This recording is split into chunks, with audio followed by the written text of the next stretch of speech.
E aí pessoal, boa, mais uma aulinha de geografia, né? A gente vai voltar aqui para falar um pouquinho sobre a nossa famosa dinâmica populacional, né?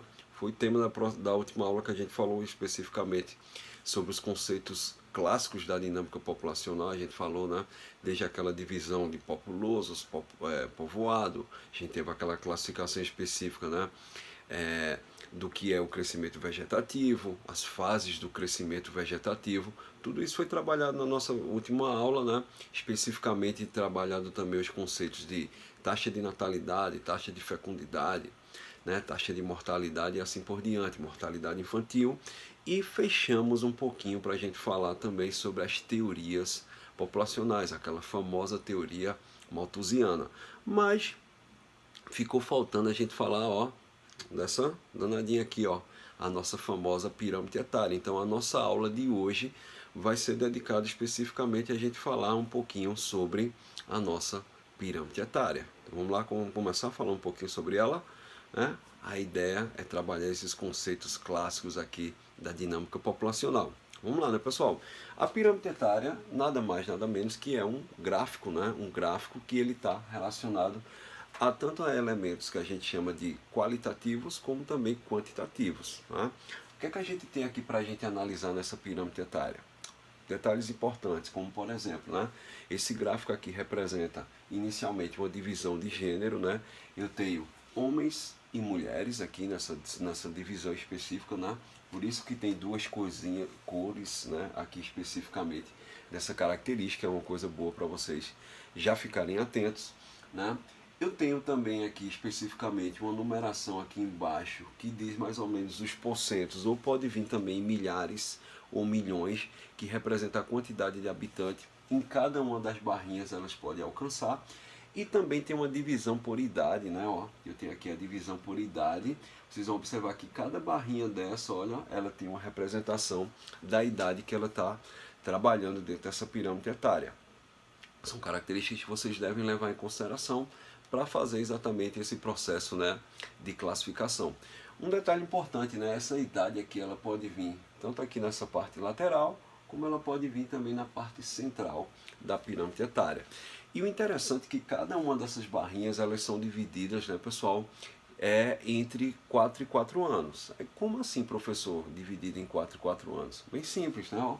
Eu tenho aqui, ó, a primeira barrinha vai de 0 a 4, segunda barrinha vai de 5 a 9, depois, ó, 10 a 14, 15 a 19, 20 a 24. Se vocês observarem, né, cada barrinha dessa representa uma divisão específica, né, de idades de 4 e 4 anos. Então, essa quantidade populacional que a gente tem nessa barrinha aqui, ela está dizendo exatamente a população em porcento ou em milhares ou em milhões, né, representados aí de 4, numa divisão de 4 em 4 anos, certo?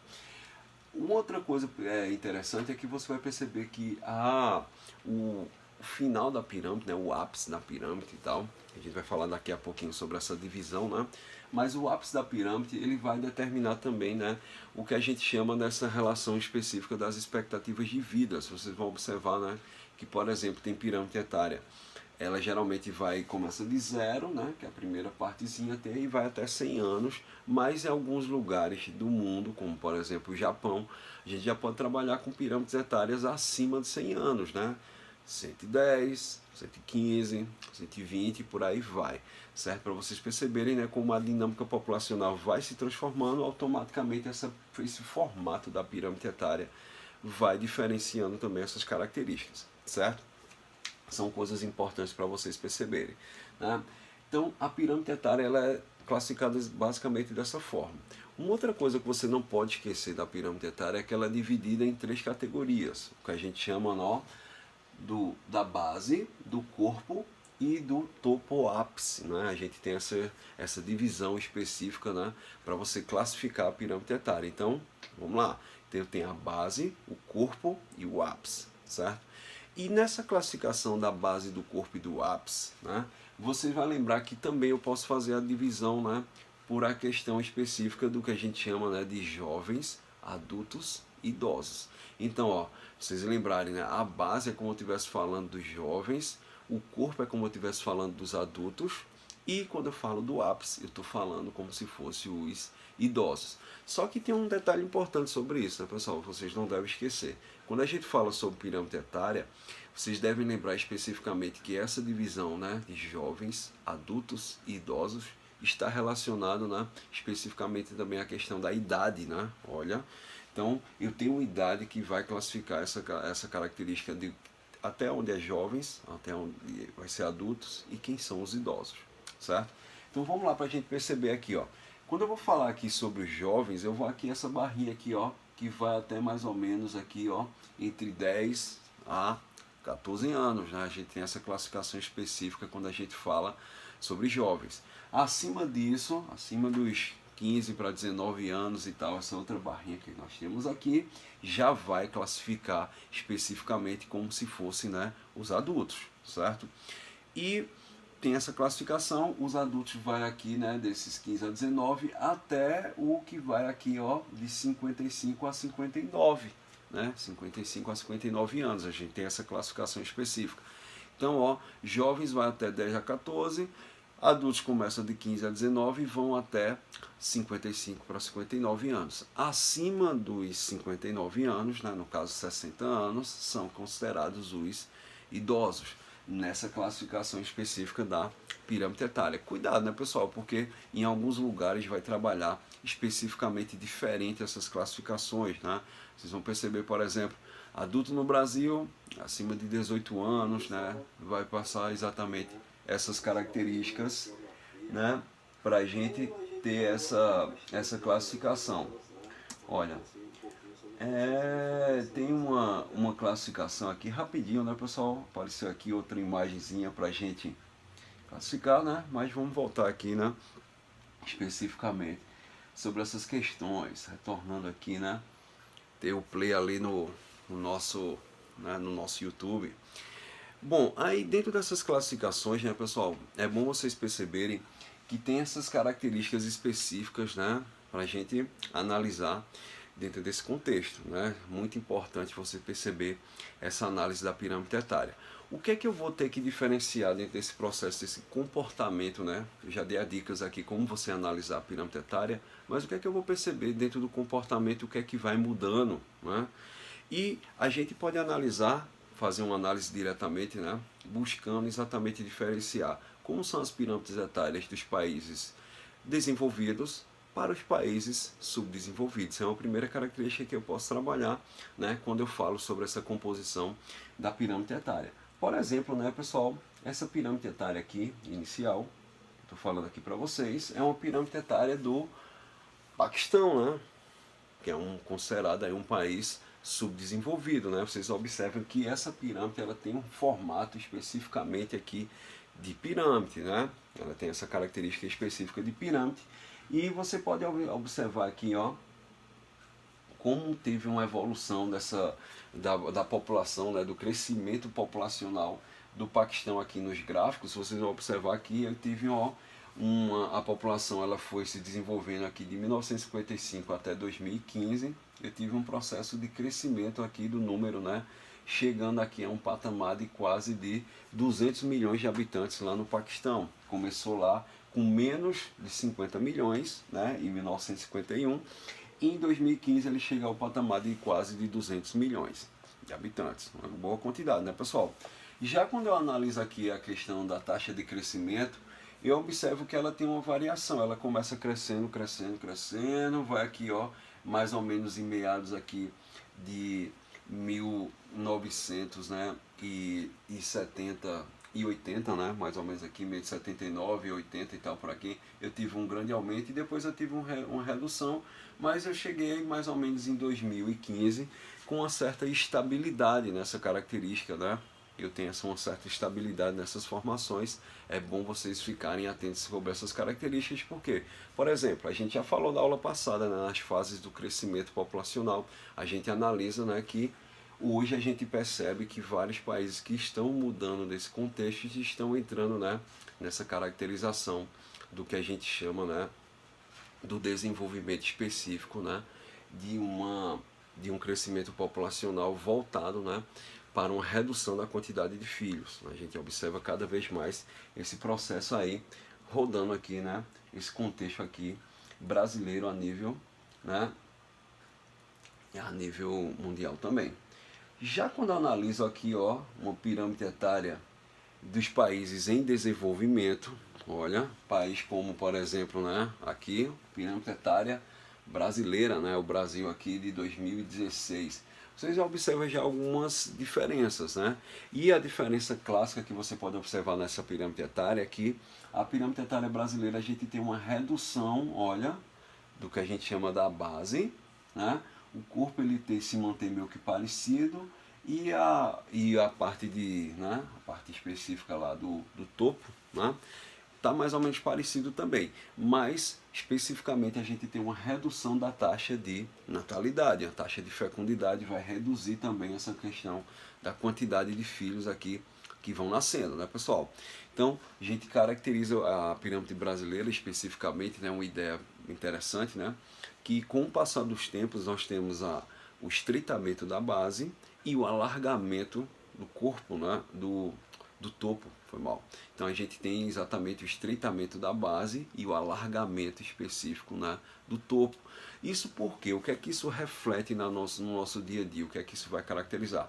Bem simples, né, pessoal? Eu vou perceber que eu tenho uma redução da taxa de natalidade e vou perceber que eu tenho um aumento da expectativa de vida. A gente tem um aumento da expectativa de vida aí dentro desse contexto, né, quando a gente fala sobre essa pirâmide etária. São características boas que vocês devem levar em consideração e analisar bem direitinho essas características, certo?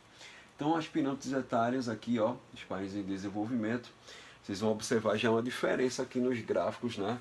Tanto do crescimento populacional, né? O Brasil já começa aqui em 1951, já na categoria aí dos 60 milhões, né, de habitantes, e vai fechar aqui, ó, 2015 também próximo ali já, né, aos 200 e pouco, né? Se a gente for falar da atualidade, o Brasil está em torno aí de 212 milhões de habitantes, né, na nossa atualidade. Segundo o IBGE, nós estamos chegando aí a 212 milhões, né, de habitantes, certo?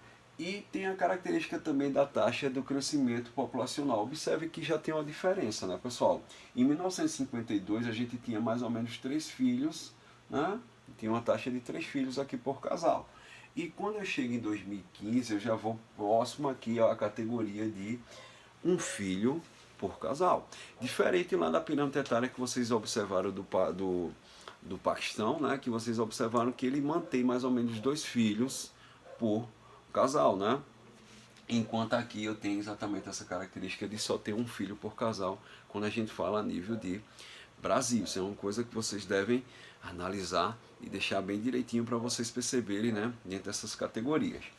E passando aqui um pouquinho adiante, eu já posso falar também dos países desenvolvidos. Então eu falei de 3 categorias: países subdesenvolvidos, países em desenvolvimento, que são os países emergentes, né? Galera, nunca esqueça daquela famosa sigla que a gente fala, né, dos países em desenvolvimento, né, que é o famoso BRICS, né?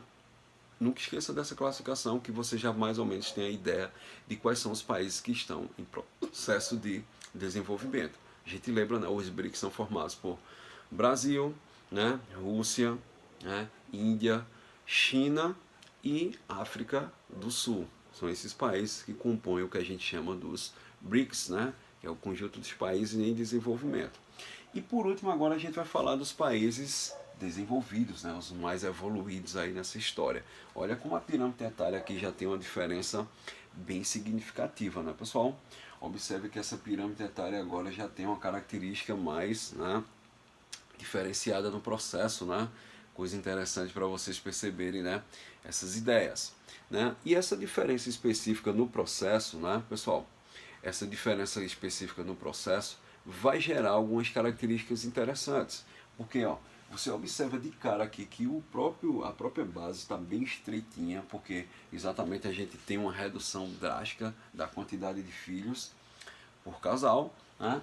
E você percebe também um probleminha aqui no meio, aqui, ó. Vocês percebem um probleminha também no meio, você tem uma redução também da quantidade de adultos, né? Isso é uma coisa boa para a gente pensar e refletir também.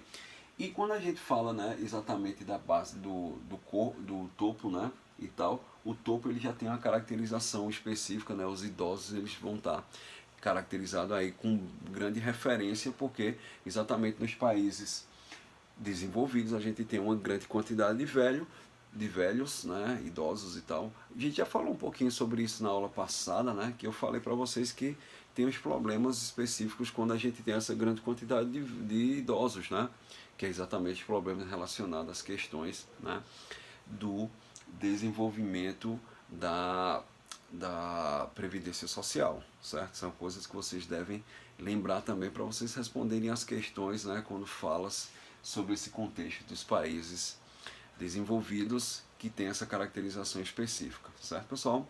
São coisinhas para vocês acrescentarem aí, para utilizarem, né, essas pirâmides etárias para fazer essa resolução, certo? De questões, principalmente. Aí vamos cá, vamos analisar aqui como é que funciona o gráfico do Japão. Olha, uma coisa interessante já do Japão é que ele começa já, né, numa casa em 1951, a gente já estava numa casa que já era bem maior, ó, vocês observarem aqui, do que os outros países analisados, tanto o Paquistão como o Brasil. Ó, eu estou aqui já na casa dos 80, né, milhões de pessoas, né, pessoal, aqui em 1951. E vocês sabem que o Japão ele é bem pequenininho, né? O Japão aí é formado por 3 ilhas específicas, né? Que estão lá nessa região asiática e tal, e tem essa característica de ser um país muito pequenininho e tem uma grande concentração populacional. E outro agravante, né? O relevo do Japão, ele é bem no centro do Japão, tem aquelas famosas montanhas, né? E tal, no meio do Japão, isso faz com que também as pessoas se concentrem mais no litoral. Então a gente tem uma grande, né? Uma grande produção específica, né, sobre essa caracterização da produção específica dessa concentração populacional litoral. Isso é uma coisa importante para vocês perceberem, né, essas ideias.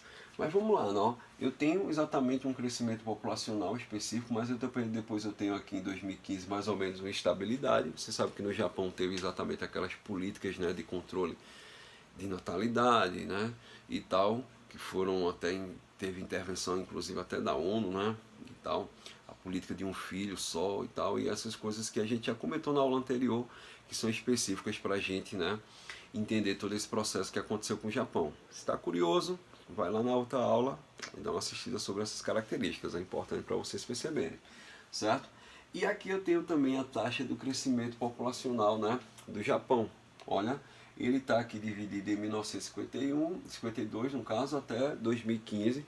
E vocês observam que, ó, a gente tem um gráfico meio bem, ó, diversificado aqui, ele faz umas variações, mas o mais interessante é que ele vai ficar, olha, negativo, né, em 2015, né?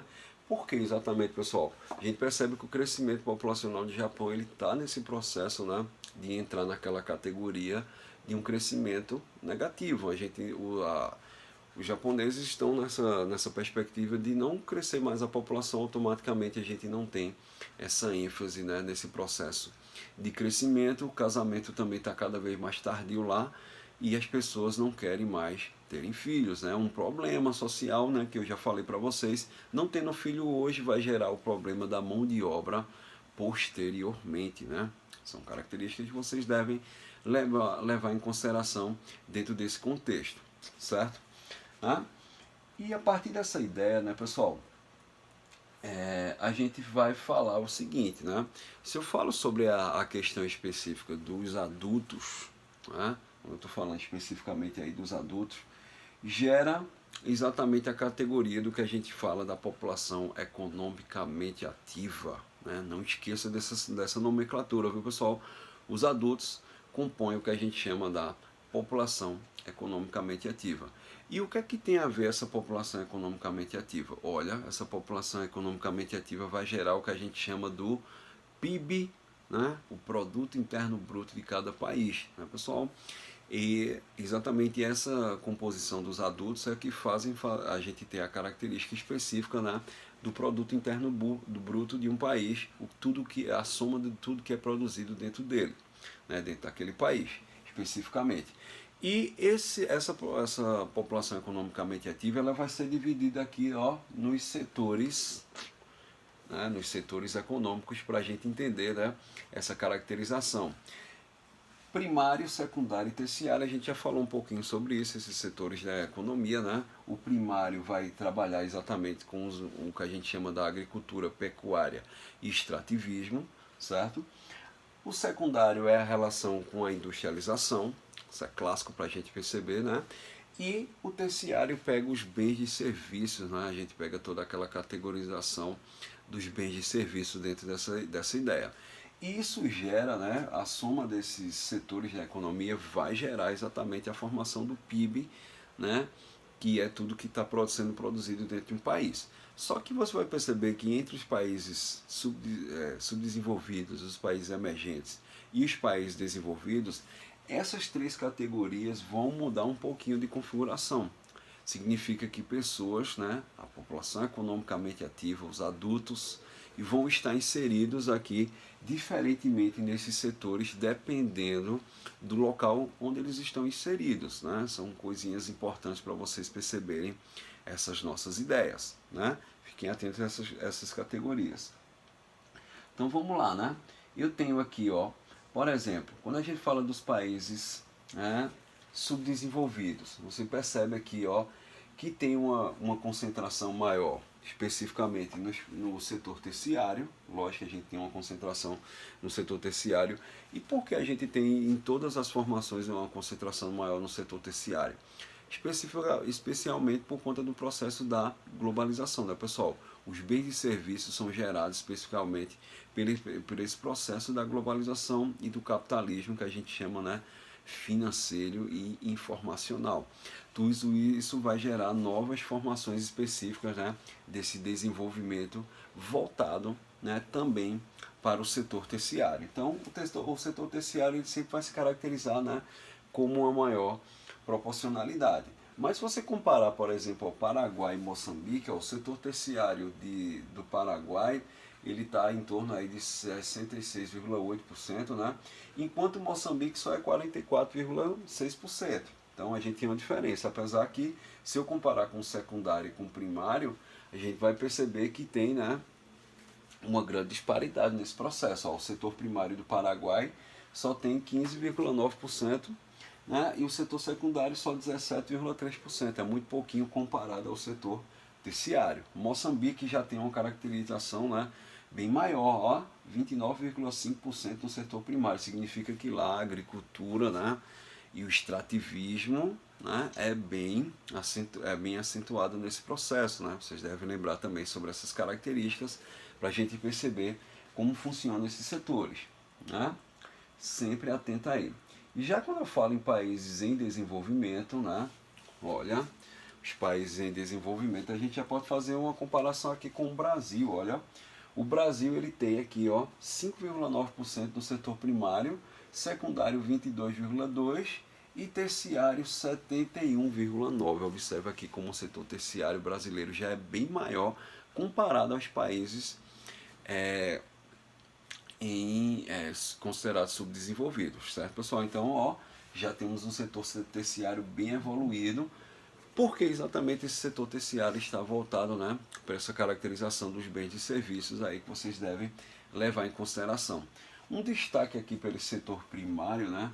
O setor primário brasileiro ele já foi bastante evoluído. Hoje em dia deu uma reduzida, mas a gente também teve um período que teve um aumentozinho com a história da Revolução Verde, quando chegou aqui no Brasil, meados da década de 60, né, para 70, aí a gente teve esse processo.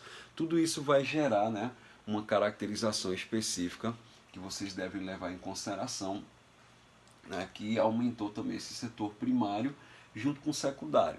Uma outra coisa importante, né, pessoal, vocês devem perceber que o setor secundário brasileiro e dos países em desenvolvimento não são tão evoluídos porque a gente classifica que a industrialização desses países, inclusive a do Brasil, é classificado como uma industrialização tardia, né? Olha, os países da América Latina, vocês vão observar que aqui está falando de Brasil, México e Argentina, são países que teve esse processo, né, dentro da América Latina, um processo industrial, né, bem tardio comparado ao que aconteceu na industrialização lá na Europa, que começou desde o século XVIII, né? A gente tem lá desde o século XVIII o início da industrialização, enquanto aqui nesses países só vai começar a industrialização já no século XX, né? Então, ó, essa diferença aí de 200 anos, vocês vão perceber que já faz, né, boa diferença dentro desse contexto. Não são coisas que vocês devem levar em consideração, ok? Características boas para vocês pensarem. E quando a gente fala aqui desses setores, dessa distribuição de setores nos países desenvolvidos, olha, a gente já pode observar também algumas diferençazinhas aqui também especificamente, ó. Primeiramente, o setor terciário aqui é bem evoluído, né? Bem desenvolvido. E o setor primário, ó, ele é meio bem esquecido, né, pessoal? Bem pouquinho, porque vocês vão perceber que os países desenvolvidos, eles dependem muito desse setor primário, né, principalmente a questão dos alimentos, dos países emergentes e dos países subdesenvolvidos, né, que vem desse processo aqui para esses países, né, desenvolvidos, certo, pessoal? E dentro desse setor aqui secundário, vocês observaram que tem uma industrialização relativamente, né, interessante, né, por conta desse processo específico também da contextualização que eu já falei para vocês, porque aqui a industrialização começou bem antes, né, comparado à industrialização da América Latina, que é uma industrialização classificada como tardia, certo, pessoal? Apesar que a gente teve algumas transformações, vocês vão lembrar que quando a gente teve os adventos da globalização e a história da criação específica, né, do sistema que a gente chama, né, o clássico, né, o sistema neoliberal, que veio com a ideia também especificamente, né, que a gente vai lembrar, do processo das multi e transnacionais, a gente vai ter uma distribuição dessa industrialização que era focada nesses países como no Reino Unido, né, a Inglaterra, e a gente vai distribuir essas indústrias aí pelo mundo inteiro, né, que a partir daí vai surgir na década de 70, por exemplo, os tigres asiáticos, né? Vocês vão lembrar exatamente, especificamente também, de alguns lugares que são bem famosos, né, como as zonas econômicas especiais da China, né, Hong Kong, Taiwan e tal. São coisas que vão surgir exatamente com esse novo processo de redistribuição das indústrias, por conta exatamente, né, de a gente ter uma melhoria na questão ambiental, né? Esses países também estavam saturados com a exploração do meio ambiente e eles passaram, né, essa exploração aí para os países subdesenvolvidos e emergentes, né? São coisas interessantes para vocês pensarem também sobre essa questão. E tinha também a proximidade com duas coisas importantes: a mão de obra barata desses países subdesenvolvidos e a questão específica também, olha, da questão da matéria-prima estar mais próxima, né, desses países. Então a gente já tinha uma redução dos gastos. Por isso que a produção é muito grande naqueles países asiáticos. Por isso que a gente tem uma produção muito grande na China, né? Grande contingência populacional, mão de obra barata, matéria-prima ali mais próxima. Tudo isso faz com que a gente tenha uma produção grande de industrialização naquelas famosas zonas econômicas especiais, né? Por isso que a gente fala, né, que a China tem aquele lado contraditório, né? É um país que é socialista, entre aspas, e tem um sistema econômico capitalista, né? É o famoso socialismo de mercado, né? Que a gente fala aí bastante sobre essas caracterizações para a gente entender, né, o funcionamento da nossa China, né? Então, tem essas características que vocês devem pensar e analisarem aí para classificar o PIB, né, dos países aí dessa categoria subdesenvolvidos, emergentes e a categoria dos países desenvolvidos. Lembrando que o setor terciário sempre ele vai ser predominante por conta do processo de globalização. Não esqueça disso aí, né, pessoal? E quando eu falo de PIB, né, pessoal? Quando eu falo de PIB, eu não posso esquecer também, né? A gente vai caracterizar uma coisa importante aqui, ó. Quando eu falo do PIB, concentração populacional, eu não posso esquecer aqui, ó, do nosso famoso IDH, né? Não posso esquecer do processo do IDH. Por quê? O PIB ele faz parte daquela divisão do que é da classificação do Índice de Desenvolvimento Humano, né? Vocês vão lembrar que o Índice de Desenvolvimento Humano, ele está focado aqui em categorias clássicas. Olha, tem aqui em destaque para vocês lembrar, né? A expectativa de vida ao nascer, o produto interno bruto, né? O nosso PIB, a renda per capita, e eu posso falar também sobre a questão, né, específica da educação, né? Eu posso falar também sobre a questão específica aí das pessoas matriculadas. Então, o Índice de Desenvolvimento Humano, né, o nosso IDH, ele está focado nessas categorias, né? Exatamente a expectativa de vida ao nascer, a gente vai analisar o que é produzido dentro do país, o produto interno bruto dividido pela renda per capita, né, que é exatamente dividido pelo número populacional. Olha, a relação aí entre população e IDH. E não podemos esquecer especificamente, né, sobre a categoria, sobre a questão dos alunos matriculados, né, que vão dar a categoria específica sobre o processo de específico aí de para você classificar aqui também o quanto, né, está classificado aí o IDH de um determinado país, certo, pessoal? E aqui eu tenho, né, o IDH, né, uma listazinha do IDH aqui para vocês perceberem, né?